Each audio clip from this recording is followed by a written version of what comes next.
Welcome to this special training, the ultimate guide to acing any job interview.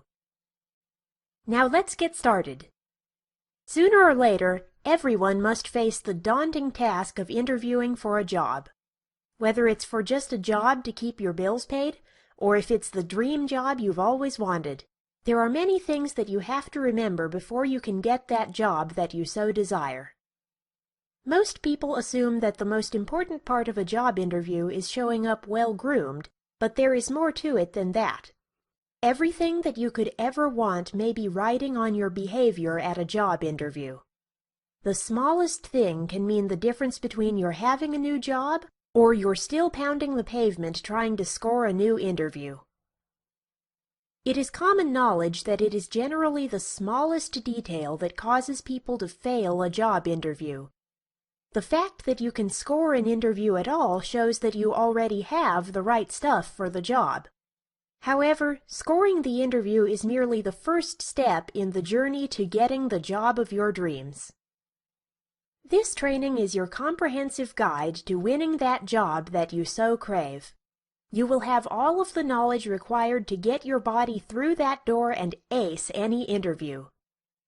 In this training, you will learn how to prepare for the interview so that you're at your best for it, how to conduct yourself during the interview, the do's and don'ts of any interview, closing the interview as a winner, common interview questions, questions that you should ask your interviewer, the post-interview follow-up strategy, plus lots more. How to get the interview. Scoring the interview for the job that you want doesn't have to be rocket science. Sometimes you can score that interview by simply making a phone call. There are many ways that people go about trying to get an interview. The methods of achieving one vary by company. It is best to know what the company's application process is before taking your first step. Generally, when a company is hiring, they post an ad in the newspaper or an online job bank. How to contact them is usually included in the ad as well. You don't want to email a resume to a company that is requesting that you walk in with your resume. You don't want to call a company that requires a faxed resume, etc. Ignoring their initial contacting information will guarantee that you will not get that interview, because you have already proven that you can't follow simple directions. Sometimes you can get a job lead from a friend before the job has been posted. If this is the case, you may be able to ask your friend to give the employer your resume and cover letter. If your friend doesn't actually work where the lead came from, you can try calling about the position and asking what the application procedure is. There are 4 general methods of applying for a job, and they are 1. Sending a resume, 2. Emailing your resume, 3. Faxing your resume, and 4. Walking in with your resume.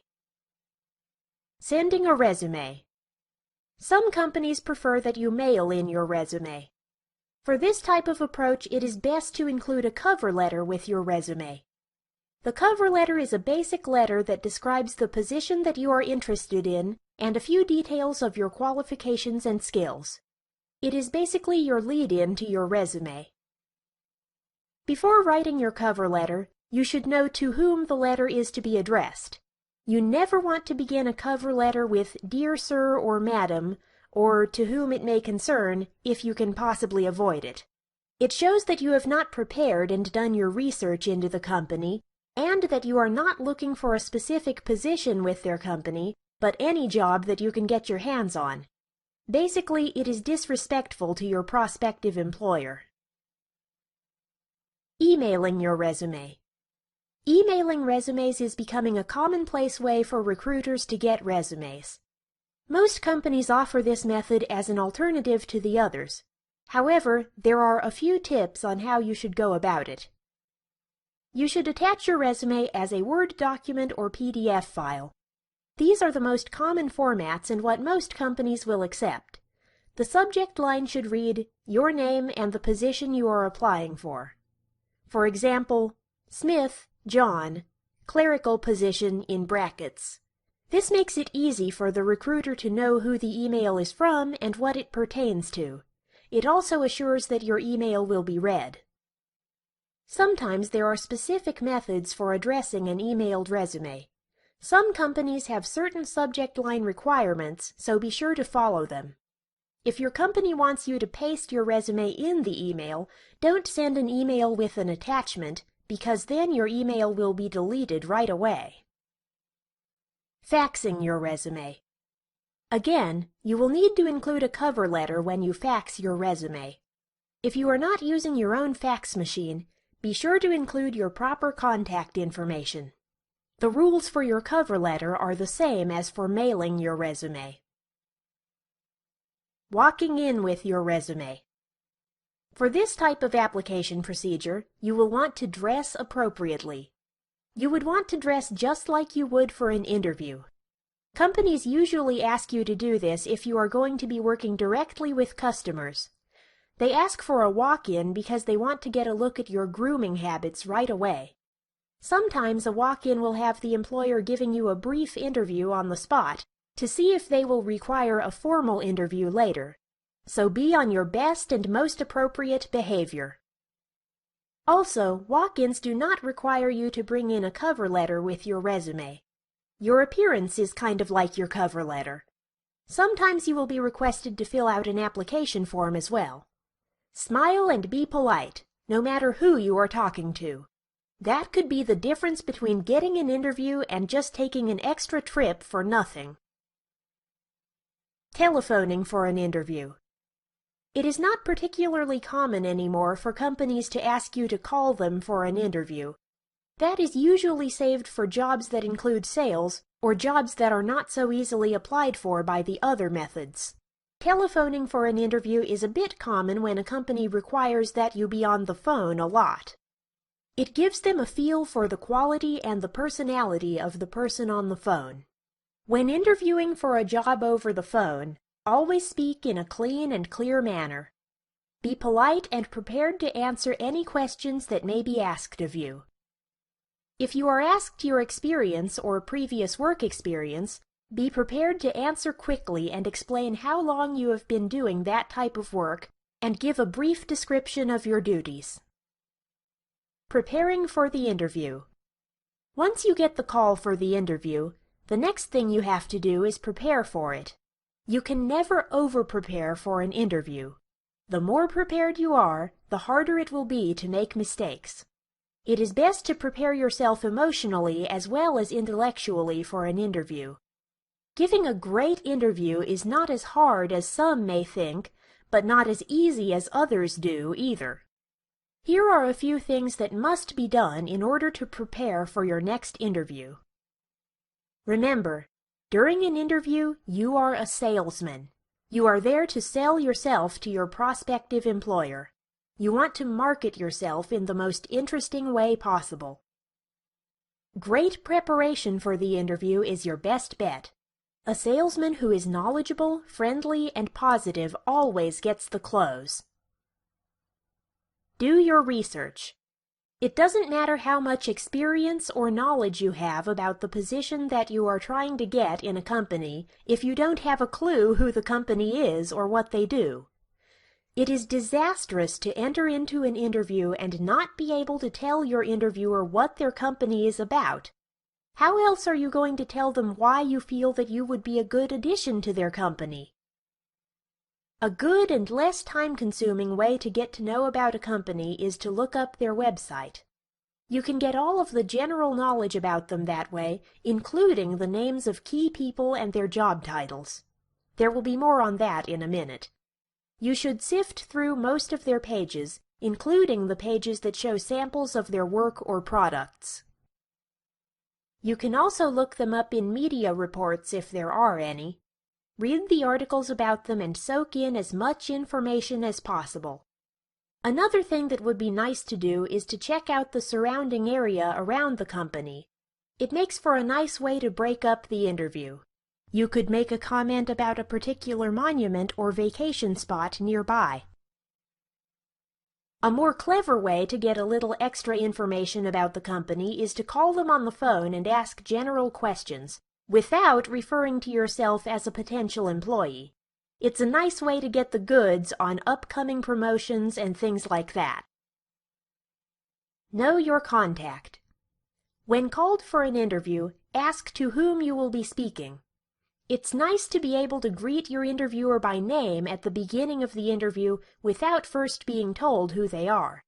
It shows that you are on top of things and have prepared beforehand. You will also want to do some research on the person who will be conducting your interview. Learn what they do for the company and try to get some samples of their work or achievements in the company. If you know which department you're going to work in, you may want to get the names of your potential colleagues and superiors prior to the interview as well. This way you can get some information about their roles in the company and the types of work that they have done. Mention some of the things you learn about your potential colleagues in the interview and say how much you're looking forward to working with them in the future. If you can, give an example of their work so that you will appear more sincere and interested in the company. Practice your responses. It is best, if you are prone to nervousness, to practice giving your responses to the questions that may be asked of you. A list of the most common questions will be given later on in the training. You should practice your wording and the tone of voice that you plan to use. Try to keep your responses as brief as possible, but with as much detail as you can include. When you're trying to work out the best responses to the interviewer's questions, you'll also want to practice the art of getting your nerves under control, as well as ridding yourself of any other odd habits you may have while talking, like expressing yourself with your hands. Practice answering your interview questions with a friend. Get his or her opinion about your delivery and gestures. Perhaps your friend will have some nice insights for you to use during the real interview.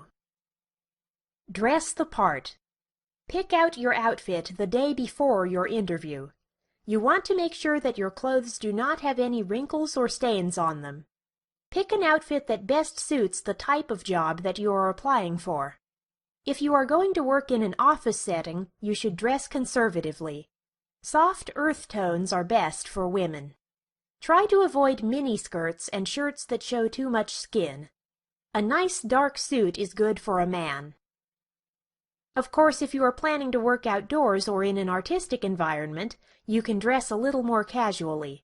Just be certain to avoid wearing denim jeans, oversized clothing, and undersized clothing. Women should try to avoid wearing too much makeup as well. It gives the wrong impression. Even in the hotter seasons, you should not wear sandals or gym shoes to an interview. It sends an unprofessional message. The same goes for hats and other accessories. Get organized. Make sure that all of the things that you will need for the interview are prepared the day before. Make a checklist of the things you'll need, if you have to. You should always have an extra resume handy during the interview. You should also bring a notepad with you to take notes during the interview if needed. Only write down the important things that you think you will need to remember. If you have a business card, have one handy. It makes it easy for the interviewer to contact you later, and it also shows that you are professional and may help the employer to remember your name. How should I act? There are many things that you can do that can take some of the pressure off during an interview. The way you behave is one of the most important. It's not all in the words that come out of your mouth, but often has a lot to do with the mannerisms that you use. Interviewers are not just wondering if you are skilled enough for the job, they are often wondering if you would fit in well with your co-workers. Your personality is a big part of your interview and can make all the difference. Here are some of the little things that you should pay particularly close attention to during an interview. You do not want to be chewing gum or breath mints during your interview. You also don't want to speak in slang during your interview either. It is unprofessional and rude. Show confidence. You cannot enter into an interview with a defeatist attitude. You cannot mope or exude too much placidity in your manner. It is not inviting and does not give the impression of a person that you would want to face every day. You want to let your interviewer know that you are equipped to perform well at your job without alienating other workers. You should point out your accomplishments in your field while remaining somewhat humble. List your accomplishments in a matter-of-fact way without going into too much detail. I know this sounds repetitive, but this point cannot be overemphasized. Understand that body language plays a large part in exuding confidence to others. Sit up straight, practice good posture, and keep your head up. Keep a positive attitude. You should always try to smile and keep a positive outlook during your interview. If you're hearing something that doesn't sound good to you, don't frown and look disgruntled. Just keep a slight smile on your face until it is time for you to say something. Then approach your interviewer with your questions or concerns when the time is appropriate. Maintain eye contact. Keeping eye contact with your interviewer is very important, especially when one of you is speaking to the other. If you are looking around the room or at the items on the interviewer's desk, you will appear uninterested. Just imagine what you would be thinking if you were speaking to him and he was looking all over the room. You would probably think that you already lost the interview. 7 body languages you should avoid. We've touched on this a little bit, but you should mind some of the common errors that many people make when they are speaking to others. I've listed some of the common things that you should avoid when sitting through an interview. Avoid fidgeting while speaking to your interviewer. It shows a lack of self-confidence. Avoid speaking while using overly expressive hand gestures. It is distracting. Avoid biting your lips in between sentences. It gives the impression that you are making things up. Do not sit with your arms crossed because it makes you appear standoffish. Do not shrug your shoulders when asked a question that you are unsure of the answer to. Instead, take a second to think about your response.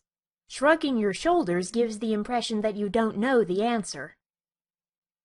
Don't answer with nods and head shakes. Use your words to answer questions. Get plenty of sleep the night before the interview. You don't want to yawn in front of the interviewer. He will think that you are expressing boredom. Your first impression. First impressions can be a hard thing to get past in any situation. During an interview, you want to give the best first impression that you can. There are many small things you can do to assure that you give the best impression possible. They are as follows. You can never be too polite to the person who directs you to your waiting area when you're waiting to be interviewed. A small gesture like asking how they are doing can work wonders for you when you leave the building later. When waiting to be interviewed, sit properly and behave as if everyone passing you by is your potential interviewer. They just might be. Smile at people as much as possible. Do not act impatient or bored, even if you are. It sends the wrong message. Some interviewers will keep you waiting just to see how you handle yourself.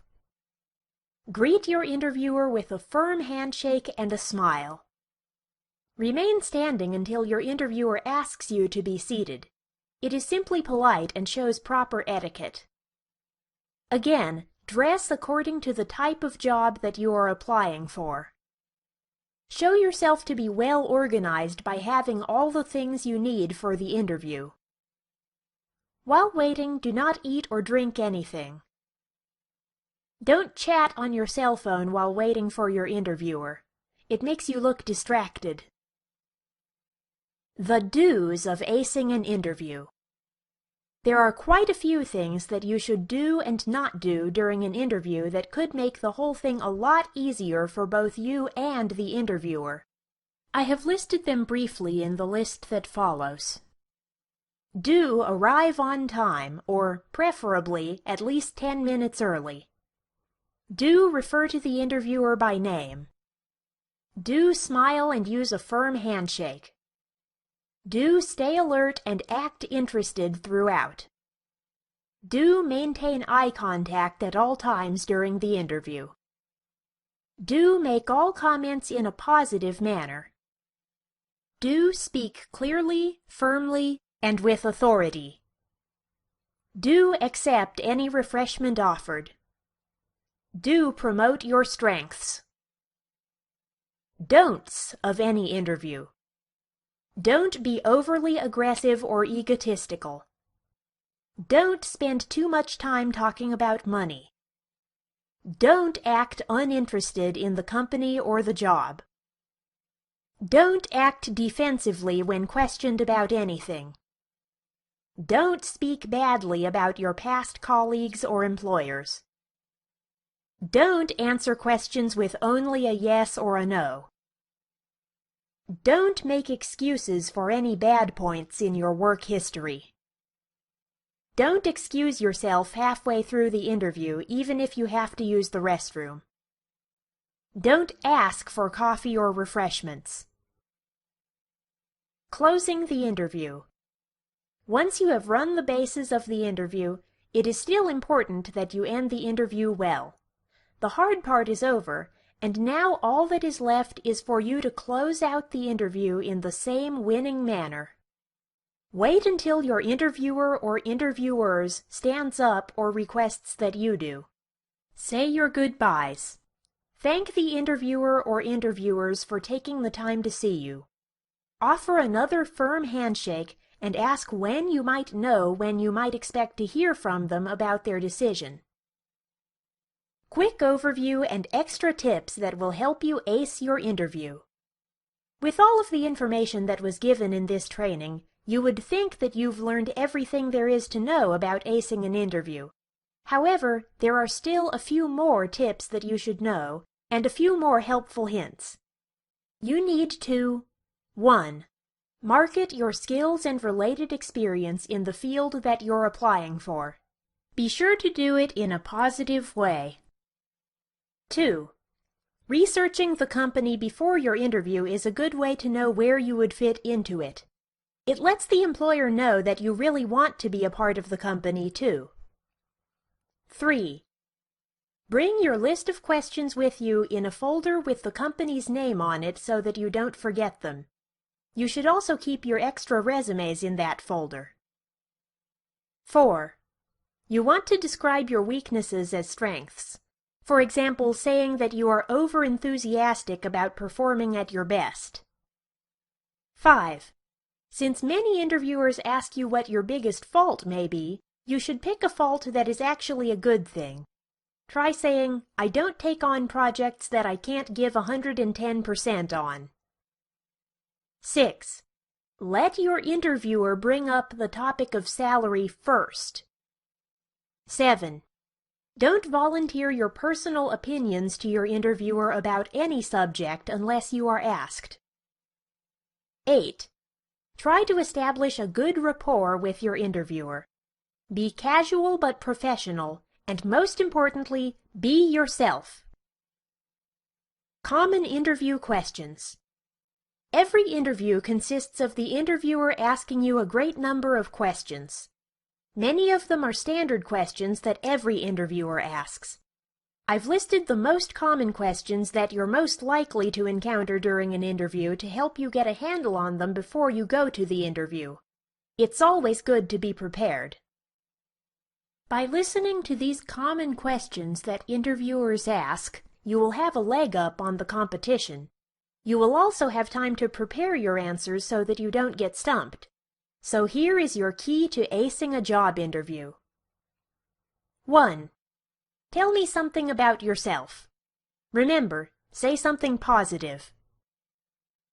2. How do you handle stressful situations? 3. How do you deal with criticism and stress? 4. What is your definition of success? 5. Why do you think that you would fit in with this company? This is where your research comes in handy. 6. Have you ever been fired, and why? 7. Where do you see yourself in 5 years? 8. Do you prefer to work on your own or as part of a team? 9. Why are you interested in working for this company? 10. How would you handle a difference of opinion with your colleagues or superiors? 11. Why should I or we hire you? Common questions when applying for your first job after college graduation. 1. Tell us or tell me what your most rewarding college experience was. 2. What extracurricular activities did you participate in? 3. What have you learned in college that applies directly to this job? 4. How have you prepared yourself for the transition from college to the workplace? 5. Are you going to graduate school? If so, do you plan to continue working as well? 6. How do you plan to manage graduate school and working? 7. Did you get any hands-on experience in college? 8. How do you feel that college has prepared you for this job? 9. Have you ever done an internship that helped to prepare you for this type of work? 10. What do you think is the best asset that you could bring to the company? Now let's discuss questions that you should ask your interviewer. Just as you will be fielding questions from your interviewer, it is best to ask a few of your own. It shows that you are genuinely interested in working there and that you have some concerns of your own. It also shows that you feel relatively certain that this is the place for you. Asking the right questions to your prospective employer will show him or her that you are serious about your efforts to work for their company and that you are an organized individual. You should steer clear of asking any personal questions or any questions that are not directly job-related. If you wish, you may jot down some of the answers that you are given for reference later on. Keep your questions simple and polite. Make sure that you are asking direct questions about the job or the work environment. Here are some examples of questions that you should ask your prospective employer. 1. Why is this position available right now? 2. How many times has this position been filled in the past 5 years? 3. What should the new person do that is different from what the last person who had this position did? 4. What would you most like to see done in the next 6 months? 5. What are the most difficult problems that this job entails? 6. How much freedom will I have in the decision-making process in this job? 7. What are my options for advancement? 8. How has this company succeeded in the past? 9.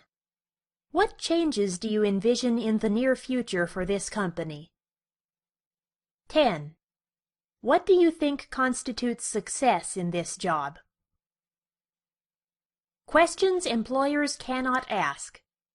Just as there are many questions that an interviewer can ask, there are many that he cannot ask. Some questions are illegal to ask. Many people don't realize that there are questions that are off-limits to employers. That is why I felt that it was important to include them. When or if you do encounter some of these questions, there are ways that you can choose to respond to them. Since some people would probably answer them, it's good for you to know that you don't have to answer these kinds of questions. You can simply ask how those questions pertain to the job you're applying for. Here is a list of the questions that are illegal for an interviewer to ask. 1. Questions about your age are not allowed during an interview because it should not be a factor in the hiring decision. 2. Questions about your marital status are inappropriate and can easily be mistaken for sexual harassment. This also applies to questions such as whether or not you have children, your child care plans, etc. This type of question also includes any other aspect of your personal life that should not affect your chances of being hired. 3. Questions about your personal health are also off-limits. 4. Questions about your ethnicity should not be asked by an interviewer or answered by the person being given the interview. 5. Your sexual preference cannot be a factor in your chances of being hired either. This type of question should not be asked. 6. Whether or not you have disabilities is a question that should not be asked either. 7. Your arrest record is information that doesn't have to be answered. All an interviewer can ask you is whether you have ever been convicted of a crime. They cannot ask you what for or how many times. 8. Basically, personal information cannot be asked for by an interviewer. It is illegal and you do not have to respond. The post-interview follow-up. Now that the interview is over, the hard work is over, but you still have to follow up on the interview later. Sending a thank you note is the best way to start. The thank you note should convey your thanks for their time and consideration in seeing you. If you haven't heard from the employer within a week, you should call the office to ask if they have reached a decision yet. This is not being pushy, it shows your enthusiasm and persistence. If they haven't reached a decision, ask when you might expect to hear from them. If they don't give an answer, try again in another week, and so on. What employers are looking for. When an employer decides to conduct an interview with you, there are certain things that they are looking for from you. Naturally, you are likely to focus on these things during an interview, but you should remember all of the tips in this training, because following these tips is what's going to make the interviewers see all these things in you. Since everybody wants to have a leg up when it comes to an interview, it naturally seemed to be appropriate to let you in on what the employers are evaluating you on during an interview. So here is that list. Your enthusiasm. Employers want to know that you are willing and eager to be a part of their company. Being fully stocked with knowledge about the company is a surefire way to show your enthusiasm. Your ability to speak clearly. If you come into an interview mumbling and speaking slang, a prospective employer will not see you as a professional. Showing your teamwork skills. During your interview, you should show an example of your ability to work as part of a team. Leadership skills. You should show your leadership abilities by approaching your interview with an offensive mindset. Problem-solving ability. Employers need to know that you can handle yourself when a problem arises. Work-related experience. You definitely want to show that you have some experience in the field already, so that the employer knows that you will not be overwhelmed. Community involvement. Employers love to see that you have done volunteer work. It shows that you take pride in your community and are willing to be a team player.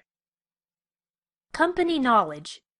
Again, employers like to see that you have done your research about their company. It shows that your interest in working for them is sincere. Flexibility. Employers want to know that you are able to go with the flow. It proves that they can depend on you later. Ambition and motivation. Ambitious people are generally motivated enough to make great improvements in the company as they are working their way up the ladder. Ambition usually means more money for the company. People skills. Your ability to get along with others is very important to an employer. They need to know that you won't ruffle any feathers when you are hired. Professional appearance. Nobody wants a slob working in their office. Be certain to dress appropriately for the job that you are applying for. Ability to multitask. This is getting to be a very necessary skill in the workplace. Most days you will be required to multitask at work. Even if you are not, Employers need to know that you can do it without freaking out on them. Facility with computers. These days, just about every company in the world is running on computers. The ability to work a computer with at least a minimal amount of skill is important. It is best to keep a leg up on the most common office software like Microsoft Office, Microsoft Outlook, QuickBooks, and Salesforce.com. Reliability. Employers want dependable and reliable people to work for them. Your ability to arrive on time is a good place to start when trying to prove that you possess this quality. How employers evaluate your performance. Employers are generally monitoring and evaluating you on 3 skill sets during an interview. Those 3 skill sets can easily be broken down into these sections. Content skills. These are the skills that are directly related to performing a specific job in your profession. You get these skills by learning your craft in an accredited school through specialized training, work experience, attaining a degree, and internships. This shows an employer that you have acquired all of the knowledge that you will need to perform your job efficiently. If you do not have these types of skills, you can simply express that you are looking into specialized training and/or would be willing to start. It may not be exactly what the employer is looking for, but it shows that you have initiative. Functional skills. These are the skills that reflect your ability to work with others and how you process and evaluate data. This is where an employer decides whether or not you are a team player. You can display this skill by displaying your past employment record and accomplishments that are directly job-related. Generally, an employer will get an idea of your ability to work with others based on your reasons for leaving previous jobs, such as whether or not you were fired before. If you have been fired before, don't lie about it, and do not act bitter about it when discussing the reason. This will not benefit you in the end. Be forthcoming and sincere. Express that it was a learning experience for you, and tell them what you learned from it. That reflects well on your temperament. Adaptive skills. This refers to your general personality and temperament. It also covers your self-management skills. During your interview, the employer will be evaluating you on your general ability to get along with him or her. Your general personality traits are monitored during the interview. When faced with a difficult question, you do not want to get defensive or angry. Just take a few seconds to think about what you should say, rather than saying something you will regret. If you must, simply explain that you are a little nervous, so that you can buy a few extra seconds to answer. You want to appear at ease, or as much so as you can, during your interview. You want the employer to think that you anticipated everything that he or she was going to say. Even if you are terrified of giving the wrong answer, do not let them see you sweat. Final review. By now you have learned everything you need to know before you enter into an interview. During this training, you have acquired the skills needed to get and ace any interview that you go on. You have made the right move in choosing this training as your guide. As promised, you are going to approach your next interview with a leg up on the competition. By now you have learned how to prepare for the interview, the best way to behave during an interview, how to make a great first impression, how to dress for success, how to close an interview, what questions you will most likely be asked during an interview, what questions you should ask during an interview, what questions cannot be asked during an interview, how to follow up on your interview, and what specifically employers are looking for from you. You have learned everything you need to know in this guide, and probably a little more than that. Don't worry. If you have listened to and used all of the information in this training, you have increased your chances of getting that job by 100%. If you are due to have an interview, you've already learned how to ace the interview just by listening to this training, so relax and go get that job.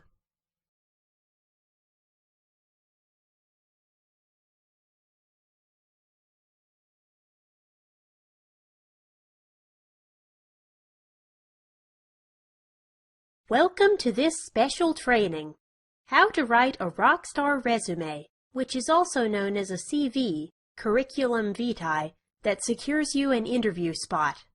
My name is Amy, and I will be walking you through this training. Now, let's get started.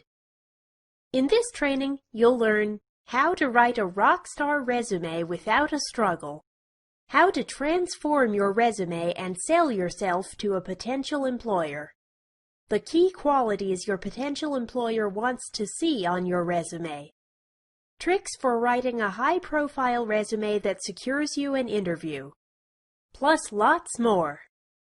We'll talk about pretty much everything you need to know to write a resume that will blow your potential employer away and get you results. So you might want to turn off your mobile phone and any other devices that might distract your attention. You might be wondering whether this training is for you. This training is designed to address the areas that most job seekers find difficult when it comes to creating a resume that will catch the attention of their potential employers. You might want to ask yourself these questions.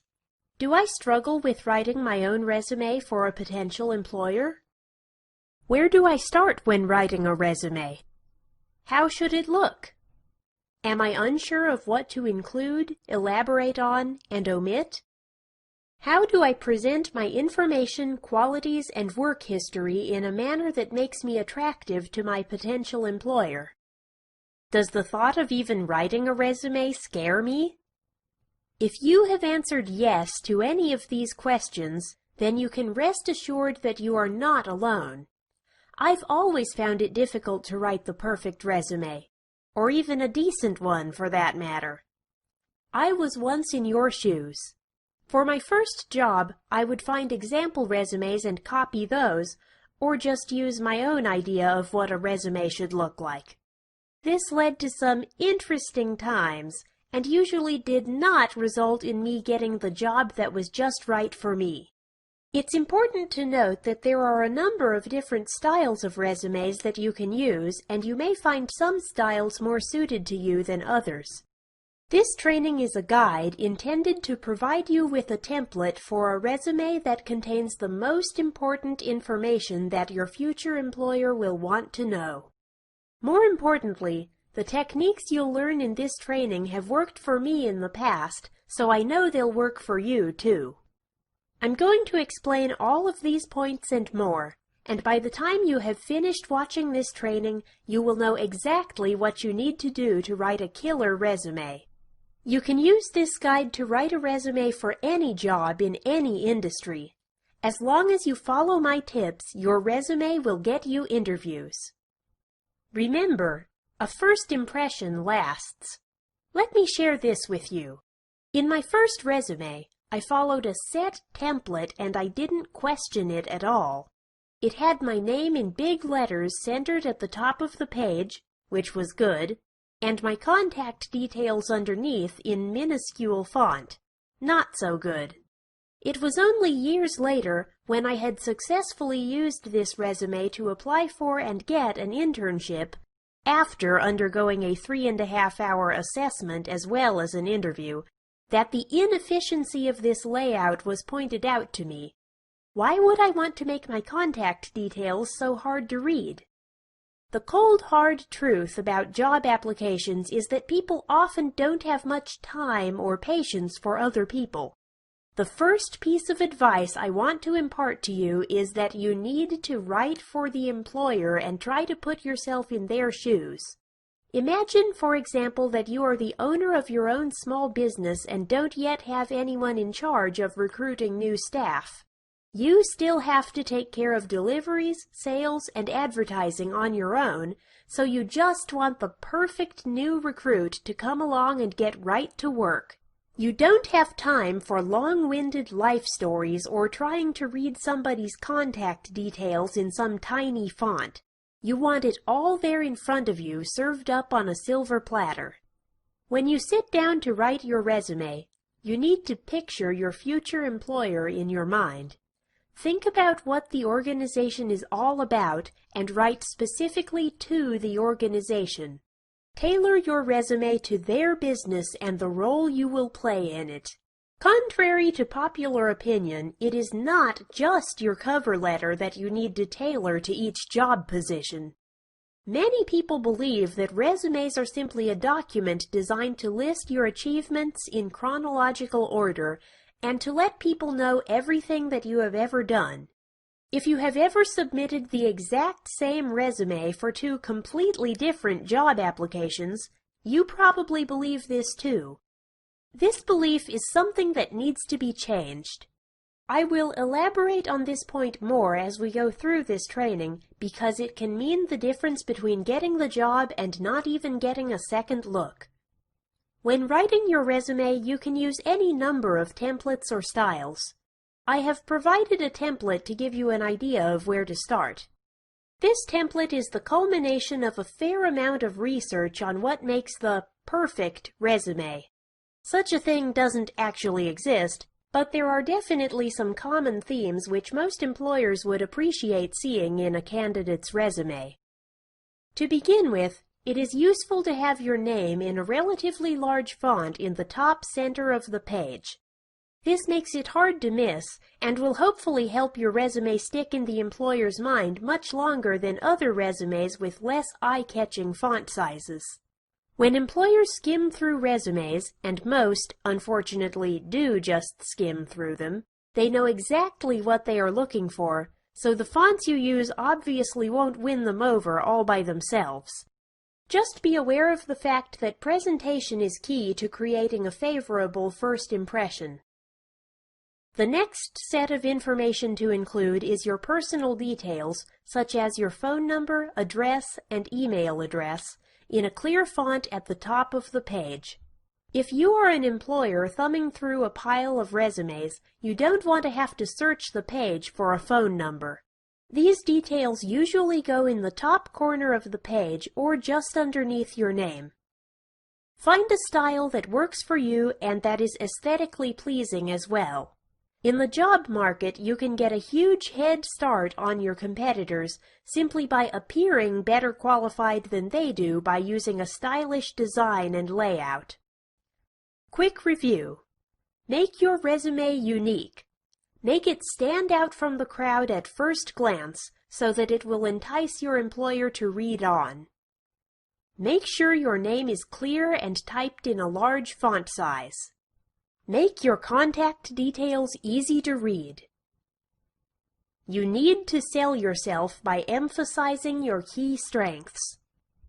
The time when your potential employer is reading your resume really is your time to shine, and it is crucial that you take advantage of this small window of time where the focus is solely on you. However you feel about yourself, and however unsure or embarrassed you may be about doing this, you need to sell yourself. When you apply for a job and send a resume to an employer, you are asking them to pick you from among many other candidates who may be just as appealing as you are. We all know how tough the job market currently is, and has been for a while, and because it may not change for some time, we need to adapt to our surroundings and toughen up. I don't want you to apply for a job and come across like you're ready for a fight, because that really wouldn't go over well. But it is important to realize the gravity of the situation and that you really do need to push yourself ahead of the pack.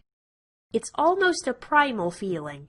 There are more candidates than positions, so you have to give each application your best shot. Are you feeling revved up and ready to go yet? Good!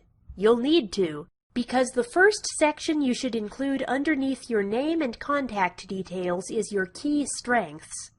A simple section heading saying Key Strengths with about 6 bullet points will suffice, and will give your potential employer a number of reasons why you should get the job right off the bat. As I said, you don't have much time for messing around. You need to cut straight to the chase. On this note, I want to assure you that you need not be alarmed or scared about appearing to be a pushy person on your resume when that is just not you. Once you've passed the first stage of the job application process and are invited in for an interview, You'll be able to speak to your potential employer or recruitment professional and have a much more personal interaction. Your resume is simply a vehicle to make you stand out from the crowd and to move you on to the interview stage. You'll have time to elaborate later, but for now it's vital to just get down to business. So what do I mean by key strengths? As I said, this all depends on the job at hand. Whether you're applying to be a fashion intern or a truck driver will clearly have some influence on the traits that would be useful in your line of work. Refer to the job advertisement and try to demonstrate that you have the desired traits that it outlines. This will also illustrate that you are competent at responding accurately to the requirements of a task and are a good listener. The better the case you can make for yourself, the more quickly your future employer will realize that hiring you is a no-brainer. First of all, it can be useful to include a short section on your career overview or objectives.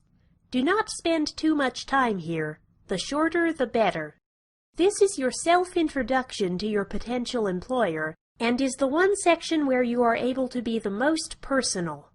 Writing this section may involve outlining your relevant experience and your understanding of the field you are working in. I see this section as a mini-biography wherein you not only detail your skills, but describe the situations you thrive in and personally enjoy. Examples of a career overview. With 3 years of retail experience, I understand the importance of customer service. Having worked in the manufacturing industry for 20 years, I enjoy working as part of a team and enhancing my relationships with others. Examples of career objectives. I am looking to obtain an ABC position at XYZ company, where I can use and further my management skills and training experience. I am seeking a challenging management position in a sales environment where my 10 years of experience as a sales assistant will help others to reach their targets. We all have strengths and weaknesses, and as adults, it's useful to be aware of them. Even this knowledge is a strength. Here are a few examples which may give you ideas for traits you can mention. Examples of key strengths: tenacious and committed, outgoing and friendly, insightful and adept at communicating with others. These are 3 pairs of strengths which often go hand in hand. You need to identify 4 character traits or skills which you have displayed in your working life. It's important here that you relate the skills back to a real example. For instance, I have demonstrated commitment and responsibility by opening and closing the shop and managing other staff. The more closely you can relate your strength to a relevant experience, the better. As you will learn throughout this training, there are a number of different ways to structure a resume. The introductory career overview or objective section is the one section outlined in this training that is optional. You may not feel comfortable including it, or it may not be necessary for a particular job. If you do use it, be sure to tailor it for each job you apply for and keep it short and sweet. As I've mentioned, how effective your resume is depends heavily on its appearance, and that includes the phrasing of your sentences. Depending on how you word your descriptions of your work, you can either be the top candidate or find yourself sitting at the bottom of the pile. It's all in the wordplay. The trick is to realize what the employers are looking for and to simply give it to them. As I said previously, more isn't always better. Quick review. Summarize your key strengths succinctly and relevantly. Respond succinctly and specifically to the job advertisement.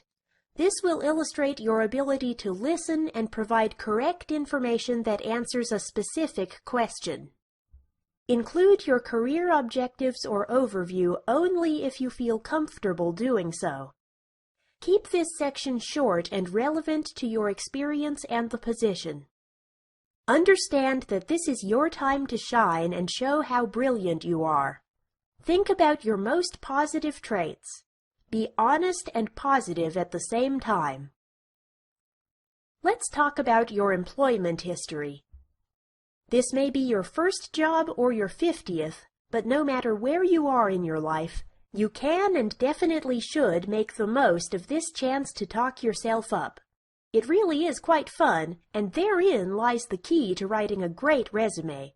As long as you enjoy writing it and have some fun with it, you'll come across as genuine and increase your chances of getting hired. The golden rule is, if any work experience on your resume is more than 5 years old, it should no longer be included. Why not? Including things like your 10th grade part-time job, for example, really is no longer relevant. You may think you're promoting yourself, but what you're really expressing is that you're not sure of your current qualifications and prefer instead to cling to the past. Employers do not want that. Start with your most recent job position and work backwards. Again, you need to think like the employer. You may have achieved some brilliant things in your past, but as we all know, our past isn't necessarily our future. We can change a lot within a year or two, and your resume can reflect that. The more up-to-date, the better. Include your job title, company, amount of time spent in the role, and even a sentence about the company to give your employer a brief background. I really do mean one sentence. Any more is overkill. Next, list your key responsibilities. Prioritize the most relevant responsibilities at the top of the list and work down from there.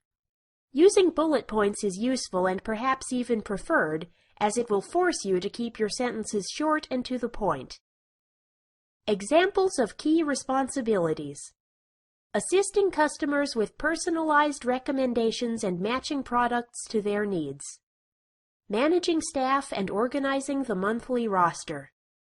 Dealing with money, orders, and invoices. Depending on the job you're applying for, the order in which you should list these responsibilities will differ. For example, if you are in an industry with a heavy emphasis on finance and dealing with money, you would be better off elaborating on those skills rather than your people skills.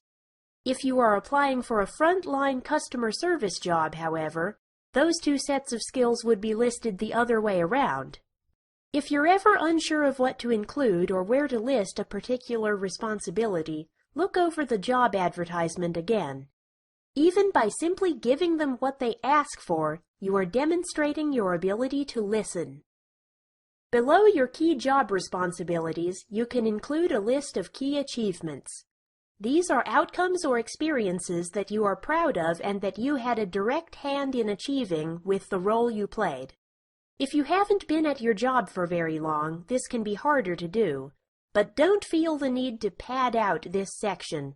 List what you have achieved so far, such as Employee of the Month or being put in charge of a certain project.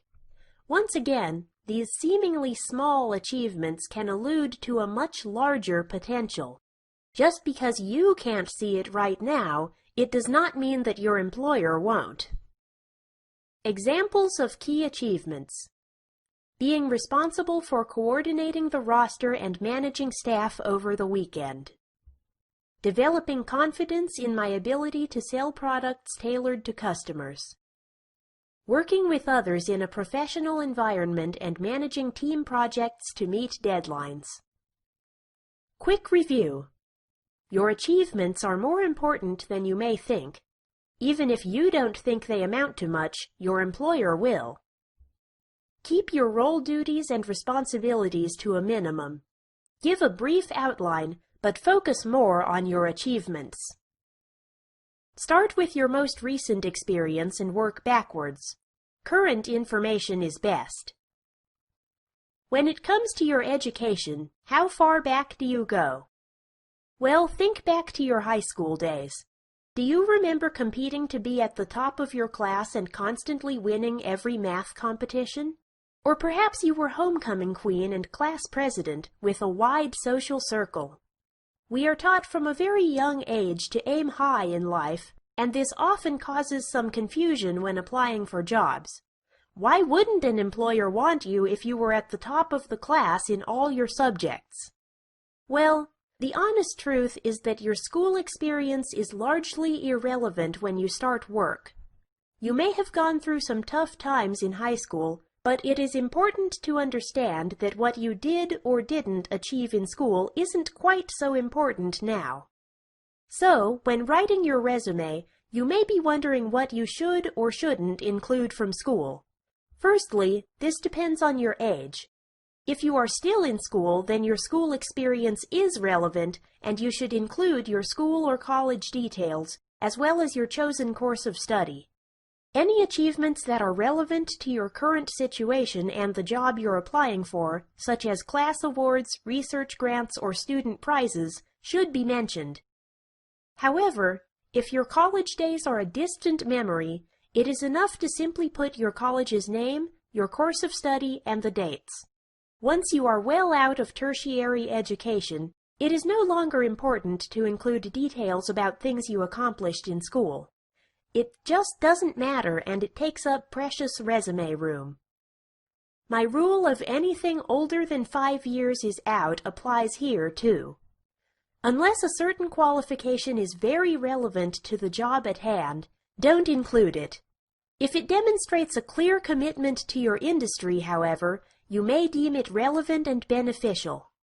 But when you include something from so long ago, it can tell your employer that you haven't done much worthwhile since, and that's not a message that you want to convey. It's important to be proud of your achievements and your current path. If you are studying for a fine arts degree and are applying for a job in fashion, it may not be the perfect fit, but you can work with it and persuade your employer that it will be beneficial to them. For instance, highlighting your creativity, your ability to create something out of nothing, and your commitment to one of your passions can certainly work in your favor. It all depends on your perspective and what you express to your employer. So if you are still studying or have only recently left college, express your achievements with pride. If it has been more than 5 years since you were in school, use examples of your achievements from recent years to illustrate what a great person you are. If you are having trouble thinking of recent examples of your skills, it may be worthwhile to discuss it with a friend or family member. Often we are unable to see the value in our own achievements, and you may not realize how important your experience is until someone has pointed it out to you. Quick review. Only include relevant information. If it's older than 5 years, omit it. Be proud of your achievements and your current situation. If you can relate your course of study to the job you are applying for, go for it. Ask a trusted friend or family member for their opinion about what experiences you should include. Let's move on to personal interests you might want to add to your resume. The interests section is a contentious part of any resume, and once again, relevancy is the key. Some schools of thought are completely against including interests in a resume, as they have no bearing on your ability to do the job and may even work against you. Others, however, feel that including your hobbies may personalize you and make you seem more approachable and human. And that is always a good thing when reading through a ton of applications. The way I see it, you need to find a balance between expressing yourself and overstepping the boundaries. For instance, I don't think any employer wants to know about your penchant for collecting cat statues or your enjoyment of water aerobics classes. This is truly TMI, too much information. Absolutely do not include anything illegal, and I would steer clear of any dangerous or thrill-seeking activities too. Although it's important to express yourself and be honest about who you are, it's also important to remember that you are functioning in a professional realm and must act accordingly.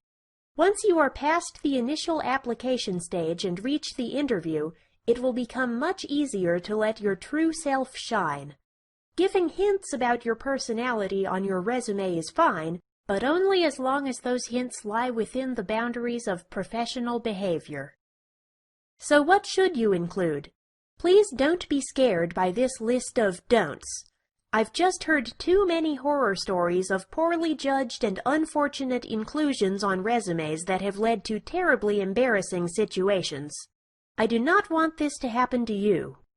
But because you will be working with the company or people who assess your resume, it's valuable to convey an honest and interesting picture of yourself. False advertising never goes over well, and the truth is always so much more interesting anyway. Examples of interests: playing music, travel, writing or blogging, sports. These are simply a few politically correct examples you may wish to include in your interests section. Once again, it is perfectly fine to use bullet points and to keep these to a minimum. This section is purely gratuitous and gives your employer a better idea of you as a person. I advise including it toward the end of your resume, as your hobbies are, unfortunately, not your employer's main interest. But you never know. If you write about your love of stamp collecting and your employer happens to be an avid collector, your interests could do wonders for your job outcome. Quick review.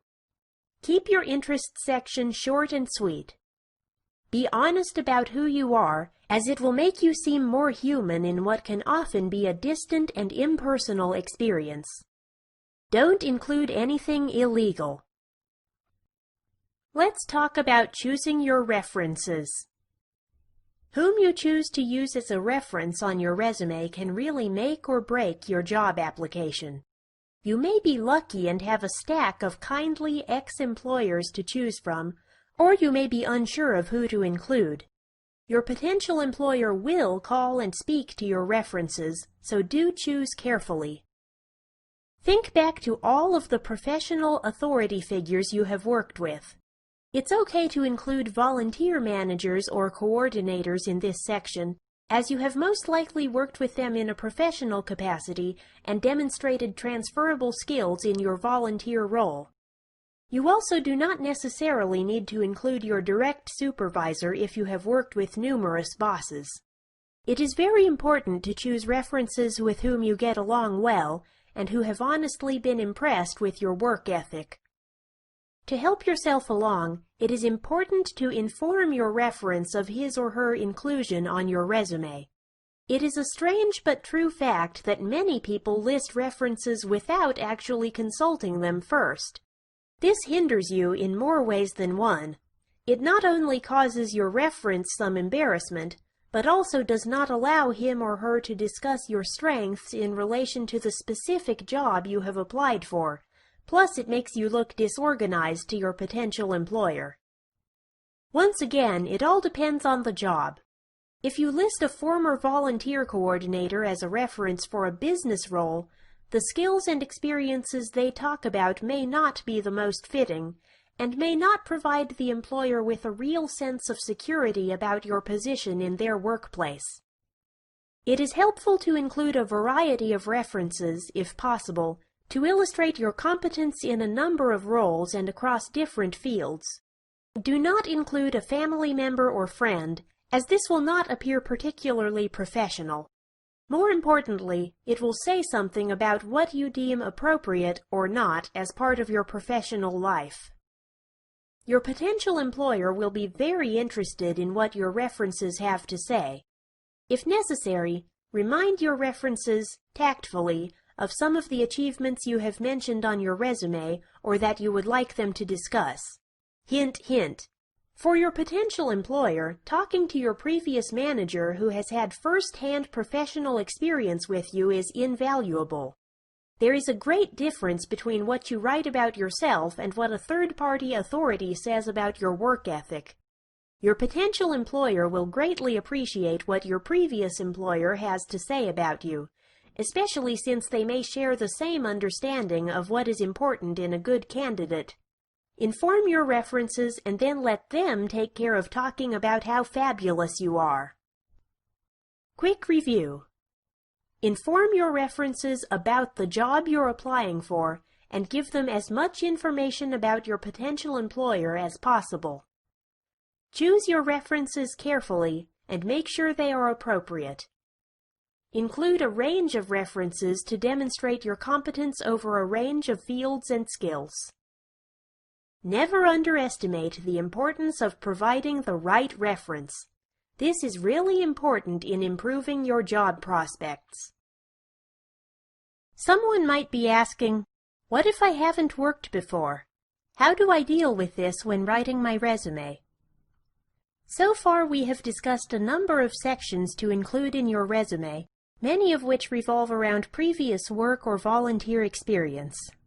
I know many of you will have held down a job in the past and will not need to watch this section. But for those of you who are new to the workplace or don't feel comfortable including your previous work experience, I want to let you know that this is not the only way to show your suitability for a job.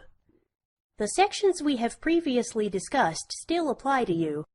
The only difference is that instead of using examples from work experience, you can discuss your strengths, achievements, and responsibilities, but in a more general context. For example, you can include lines such as, I am an honest worker, or I enjoy being part of a team, which are completely legitimate as resume material and still reflect how you may interact with others in your job role. To be honest, no employer really knows how suitable a candidate may be until they are actually working in the job. What may seem like a good idea or a good candidate on paper may not actually spell success for both employer and employee. Similarly, if you are a candidate with no current work experience, this does not mean that you have no chance at all. If you put together a good resume which you are proud of and present yourself well, who is to say that you wouldn't be the best? It's important to keep in mind that the different jobs you're applying for will require different levels and types of experience.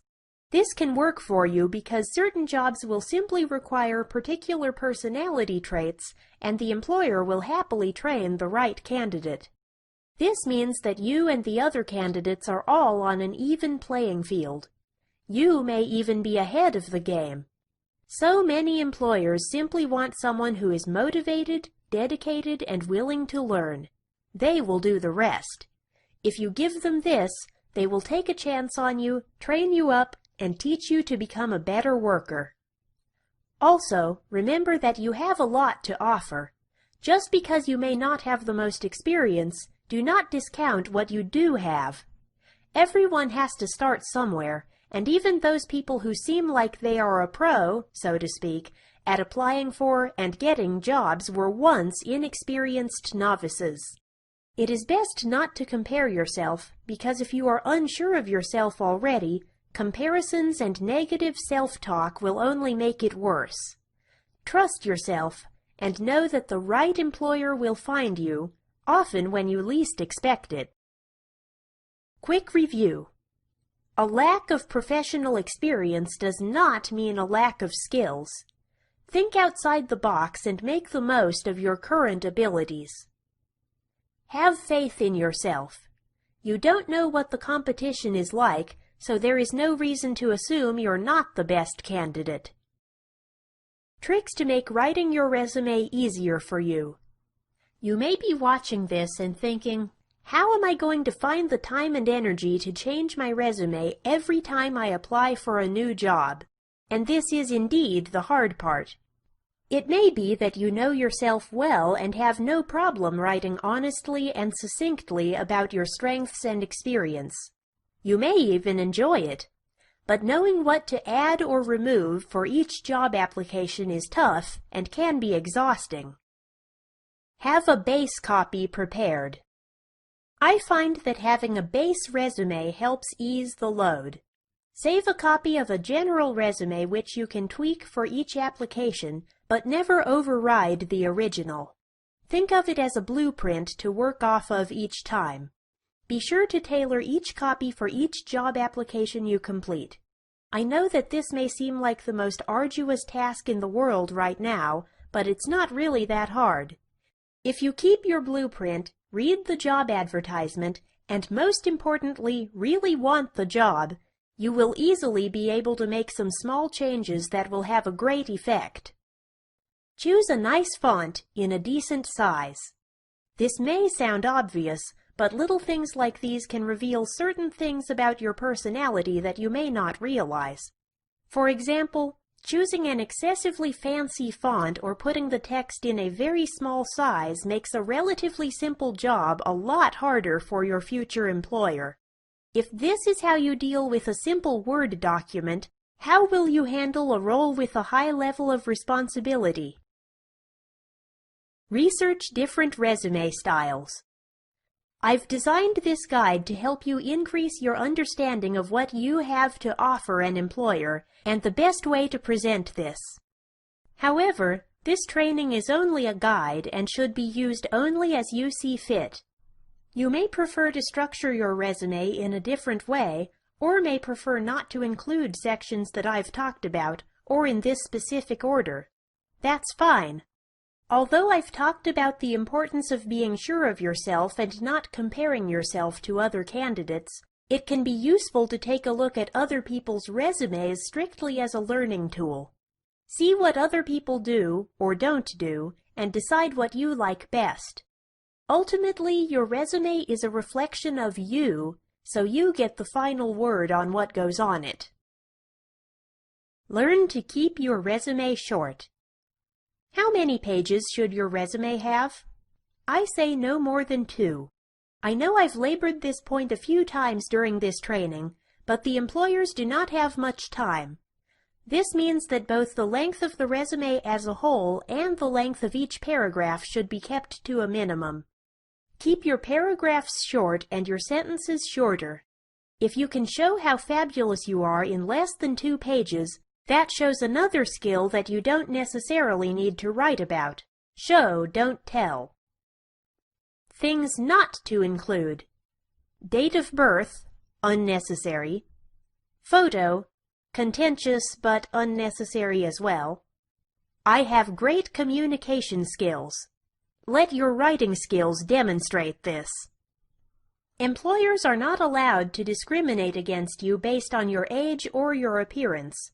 But if you include these details willingly, they may subconsciously jump to an unflattering conclusion about the type of person you are. We do not want this, so let your strengths and writing skills speak for themselves.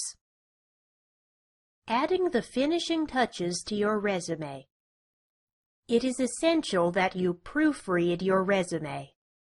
Now that you've finished the bulk of the document, it's time to do a little bit of checking and cleaning up. One of the most important things about your resume is that it makes sense. This may sound surprisingly simple, but people often overlook this fact and wind up with a convoluted, complicated mess, and that's not what I want for you. One of the biggest tips I can give you is to be very careful about including the phrase, "I am a good communicator." This is a loaded phrase as it sets the bar very high for your whole resume. If you have put yourself out on a limb by stating this, and then proceed to write long-winded, irrelevant, and unclear sentences, you've just demonstrated that not only do you not actually communicate well, but also that you lack insight and self-awareness. To avoid these pitfalls, it is crucial to proofread. If you are even a tiny bit unsure about a certain phrase or section, ask a friend to read it over and give you their honest opinion. Usually, if you are unsure about something, it's for a good reason. It may just need a little bit of tweaking, or you may just need a fresh pair of eyes to provide some reassurance. If you know that your resume has received the green light not only from yourself, but from a third party, it can boost your confidence and faith in yourself, and that is invaluable. Proofreading is important because it's a major part of the overall presentation of your resume. This is a crucial factor in the way your employer will perceive you, not only in terms of your skills and experience, but also in terms of how you view yourself. This is a big part of resume writing which many people never tell you. So much of what you say is unwritten. When you think about it, you can only fit so much into a document designed to respond to an advertisement for a job position. As I have said previously, Your future employer or recruitment coordinator doesn't have much time to sift through a pile of resumes, and so small visual clues take on a great deal of importance. This is why it is imperative to do all of the fiddly, detail-oriented work that needs to be done in order to create the best possible bigger picture. As an illustration of this phenomenon, if you get on a plane and your meal tray is slightly dirty, you probably won't put much faith in the cleanliness of the engines or even the competence of your captain and flight attendants. It may seem out of proportion, but we tend to draw a lot of conclusions from a limited amount of information. In the job application stage, it is crucial to communicate your competence not only by what you say, but by how you say it. Be sure to print your resume on high-quality paper, in white or a similar conservative color. Make sure it looks neat and the headings and font sizes are consistent. You want it to be as attractive as possible to encourage your employer to read all the way through it and to give them a good impression of you well before they have met you. Final checklist. Your name in large, clear font. Easily readable contact details. Career objective or overview, optional. Key strengths linked to relevant experiences. Employment history, no older than 5 years. Includes brief outline of company, your role, key responsibilities, key achievements. Education, no older than 5 years. Hobbies and interests, keep it brief. Inform all references of the job position and name of employer or recruiter. Proofread the whole document. No longer than 2 pages. Spell check. We have now gone over the most important criteria for a great resume, and I know that you are now well prepared. Applying for jobs is always scary, and rewriting applications can be grueling. With this resume template, you'll be sure to impress your potential employer, and my tips and tricks will help you to do this in the easiest way possible. The most important thing to remember is to be yourself. You want to write a resume that you are proud to hand over to an employer and about which you're prepared to answer questions during the interview. Contrary to some popular beliefs, employers do read resumes. This training has given you an outline of what to include to put yourself in the best light and ahead of your competition. We have attached a template resume designed for you to use exactly as it is. It follows the sections and structure of the resume outlined in this training, and as I said previously, feel free to play around with it. I have used the work examples of a retail experience in a bookshop and an internship at a professional psychological testing organization. These are just examples and should be molded to suit your needs and reflect your own experience. It's important that you deliver a document to your potential employer that you're comfortable and happy with, so take the time to customize it and make it yours. And now it's time for a job breakthrough. Thank you for watching, and I wish you all the best in your job searching journey.